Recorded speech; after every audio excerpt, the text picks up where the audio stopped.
আজকের এই পদযাত্রা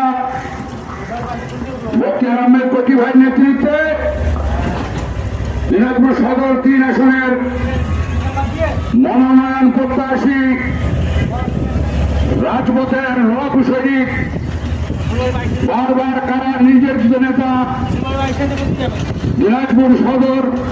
3 আসনের মনোনয়ন প্রত্যাশী জননেতা জনাব বক্তিয়ার আহমেদ কচি জননেতা জনাব বক্তিয়ার আহমেদ কচি আপনাদের সকলের কাছে দোয়া চেয়েছেন। আসন্ন জাতীয় সংসদ নির্বাচনে